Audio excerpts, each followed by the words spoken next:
Welcome to the Parent Ed podcast by Focus on the Family Singapore. Family life can be crazy and chaotic, so join us as we figure it out together.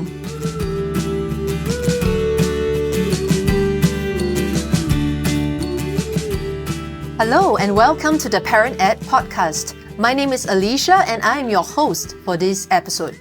Now, in each episode of the Parent Ed podcast, we will be tackling questions that parents are asking about family life, parenting, marriage, work life, and more.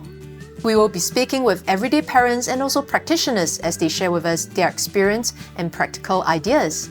We hope that you will keep tuning in to learn with us and to grow personally in your journey as parents.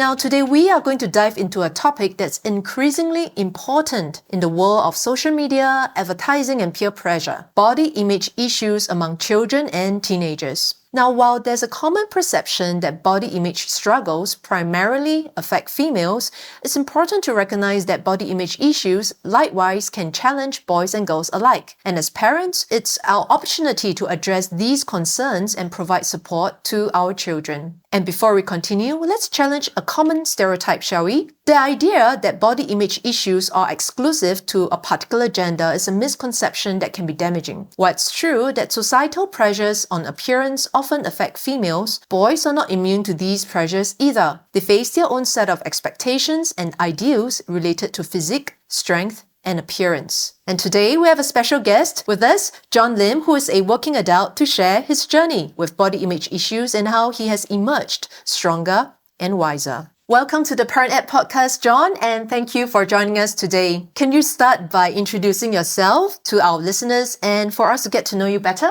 Yeah, hi Alicia, my name is John and I am a speaker and writer focused on adulting issues, especially for young adults and youths, focused on issues around school and the transition into work. And mainly I focus on things such as emotions, mental health, and their careers. Nice! You have a variety of wide-ranging experiences. We can't wait to hear more from you, John. Now, I understand that you went through a difficult season when you experienced some body image challenges and issues in your own life. Bring us through the experiences and what happened. So I remember that when I was in primary school, I was in this trim and fit club. So they call it Tough Club. And every morning we have to exercise. But despite exercising so much, my weight never seemed to go down. And then my friends would kind of joke with me, "Hey John, why you exercise so much, still so fat?" I mean, I would try to laugh it off, but I think internally, I think that began those seeds of discontentment around my weight, my body image. And later when I eventually grew up, I remembered that I had to make some big decisions around like what I wanted to study in university. And that was when I began to start binge eating food like cakes, chocolates, cookies to try and stuff the anxieties within me. And then slowly that got better because I saw a therapist. But again, like 3 years later when I had to go and find a job, then it happened again. And so I think the two big misconceptions often is that eating disorders only happen to females, and then the other misconceptions around how eating disorders often just happen like once, but rather it's more like cyclical sometimes. I see. Yeah. Thank you for sharing that. I picked up that, John, you were sharing with us that actually as a child, you already started to experience the challenge in primary school and all that. But somehow, during that season and right up to before uni, right, it seemed that you were actually coping because the first big major episode kind of happened when you were around university age, right? Can you share with us how was that season from primary school to university and what happened that allowed you to seemingly be able to cope? I think what really helped, right, was because I was regularly exercising and in sports. So I think that allowed me to have like a better image of myself. I think sports and exercise naturally infuses in your body dopamine and it helps you to feel confident and raises your self-esteem. So I think those body image issues didn't affect me that much until it came to university. And it also appeared that externally you were trying to find different ways to kind of manage the weight, right? So it's kind of external. Whereas internally, there seem to be underlying issues that were not really addressed. And it kind of like, came out, or one may say blew up, eventually came to the surface. Yeah. At university. How do you think that happened over time? Being in a competitive environment like Singapore, one always thinks that one is not good enough.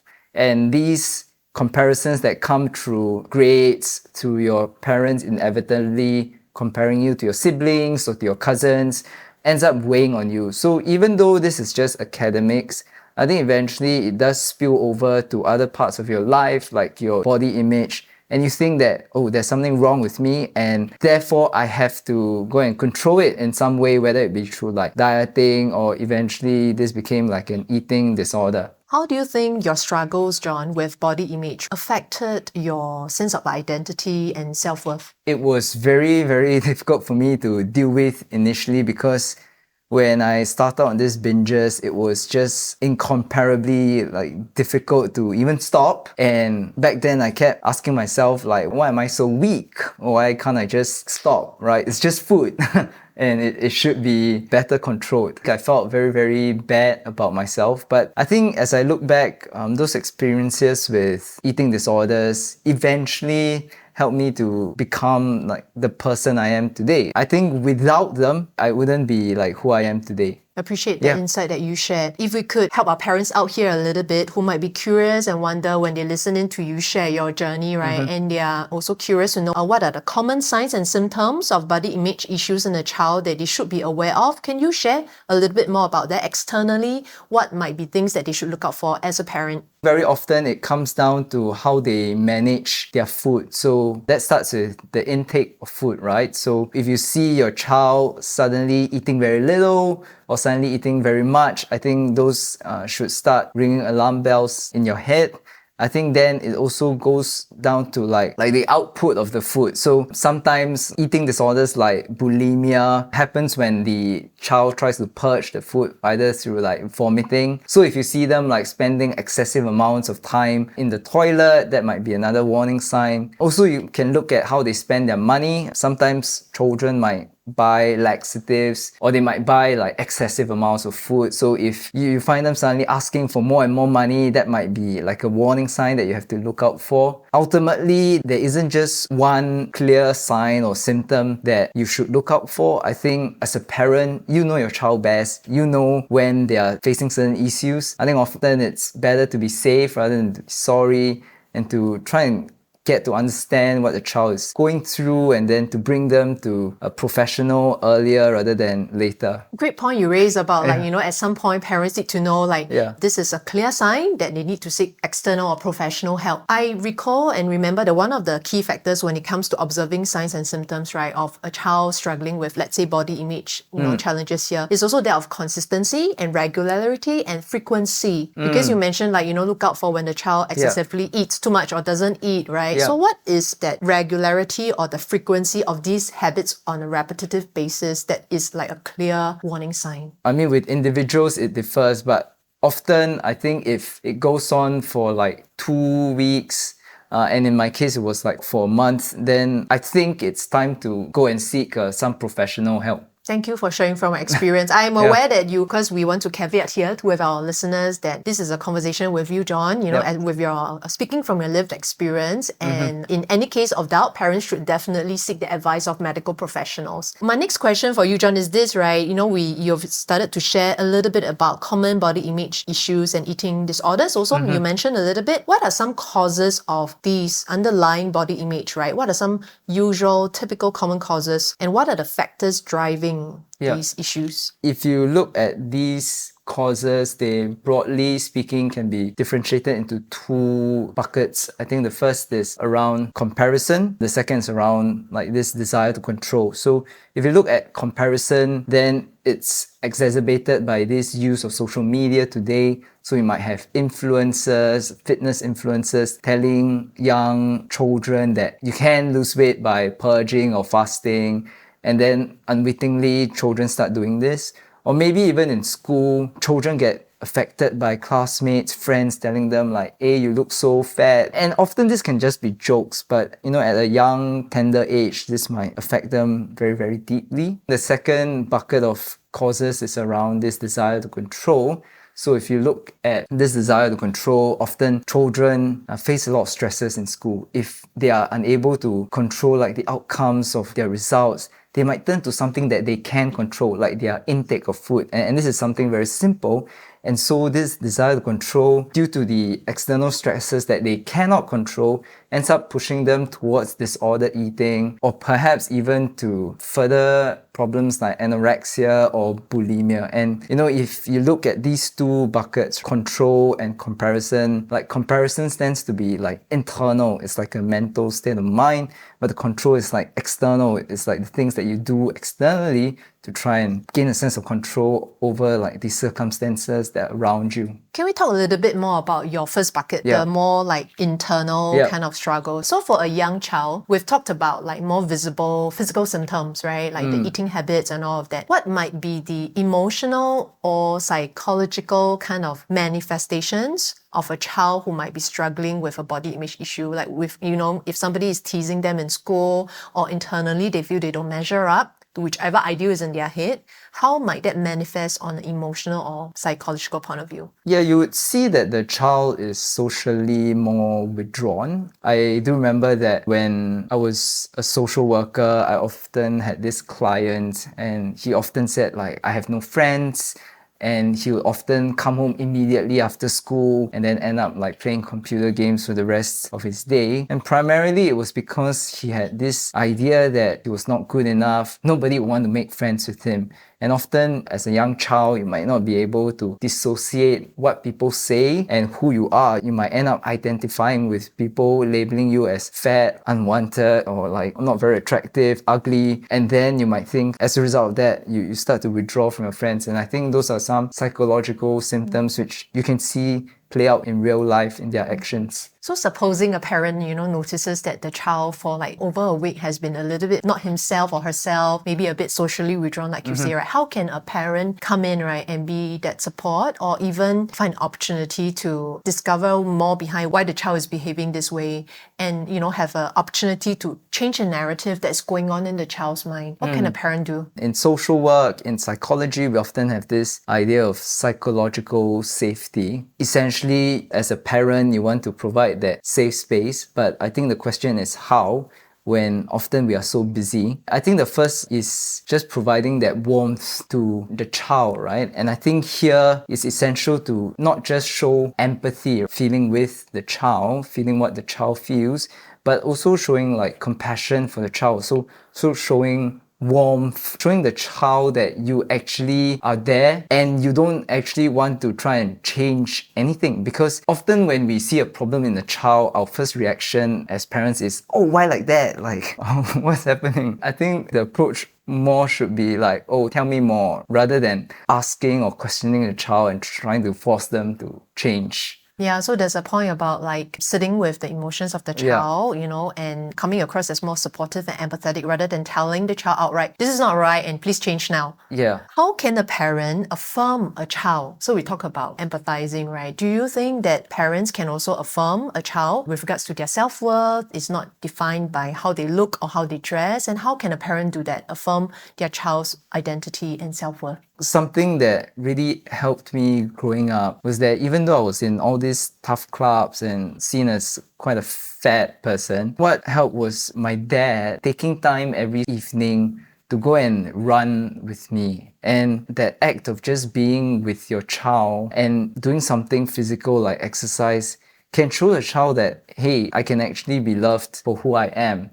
And I don't necessarily think it always needs to be like through words. I think ultimately the child's internal question that needs to be answered is like, can I be loved for who I am as I come? And you can say that as many times, I love you, but not express that in terms of the actions, in terms of time that you spend with him. And I think ultimately the child is looking for that. Like, can I belong here? And would you be here with me? So I think it's important, like as parents, to just be there physically rather than just to show like symbolic words that might not end up making much impact in the child. We hear, John, you talk about not just verbally affirming, right, but letting it come through and showing through actions. This brings to my mind the 5 love languages that I'm sure our listeners and parents might be very familiar with. Saying love in more ways than one would definitely help a child in such a situation. John, let's unpack a little bit about the second bucket you mentioned, the desire to control. So assuming that a child is not experiencing much positive success, let's say in the academics area, you mentioned that, and has a struggle with body image issues, and realizing that they have an ample amount of control that is quite quote-unquote empowering for the child. And suppose a parent were to encounter such a situation, right? How can they come alongside to help the child realize what might be a more helpful approach as opposed to trying to manage your eating and then maybe overeating or purging or things like that? How may a parent help a child to better manage that part? Very often, we as children grow up in such a competitive society. We do very badly in what is like the only place where we can be measured, which is, say, school and our academics. Very often, our instinct as parents is to try and get them to do better. I do think that, as parents, like beyond just like listening, building that safe space for them, I think it's also important that you as a parent try to help the child to actually figure out like where their other strengths might lie. So whether it be like through other physical like activities like swimming, tennis, sports, or whether it be through like musical, artistic expression, I think it is very important that the child is able to build up esteem in other areas that aren't just like related to their academics, so that they feel that there is inherent value in them beyond what the school tells them and labels them as like poor performing. I like that you mentioned about the innate value of a child and how a child is neither measured by academic success, nor, how they look like body image wise and even how they dress, but there are other strengths and talents that are waiting to be discovered as the child grows up. John, you come here into our podcast and you bring with you a story. We'll love to hear a little bit more about story as we conclude. I'm really curious to know, and maybe our listeners are as well, when you were at perhaps one of the more challenging or the lower point of your struggles, right? What really worked for you and what was supportive to help you to come out of it? I remembered that I was like binging very, very heavily on food. I didn't look very healthy. I was somber. I was sad, and I was like a dark cloud over every single setting that I went. And yet, I remember very clearly that my friend from volunteering still took every single effort to ask me out, to chill me, as they say, for every single outing or thing that he organized. And he never gave up on me, even though like I probably gave up on myself. And he always kept trying to joke and be with me, even though I was probably not a very fun guy to be around with. So I do think that if you see your child or you see friends who are struggling, I think it's really important to just take that relational risk to go and be together with them, to ask them out, even though it might seem that there are much better places where you can have more fun, be happier, and where things just don't have to be so hard. I love how you phrase that relational risk. Being a friend is not just in good times when everything is rosy, but when we see someone down in the dumps, as we may say, right, that persistent friendship can really make a difference. And I also, like how you shared, John, about the power of community, not just what parents can do, but what the other people around the child as well. So you spoke about your friend who was really, really there and persisted in wanting to relate with you and pull you along, and that was really great for you. And as we now wrap up today's episode, John, I want to thank you and want to also invite you to maybe share your last word of encouragement or inspiration even with our listeners. In closing, I just want to end off with this. Today, especially youth, young adults, we live in a very experiential world, which is like driven by speed and how fast you can get something. And often we focus on what social media feeds us and we want to give those impressions. So for example, like how fancy our meals are or how thin we look, kind of clothes we dress. And so it's driven very much by, tangible things.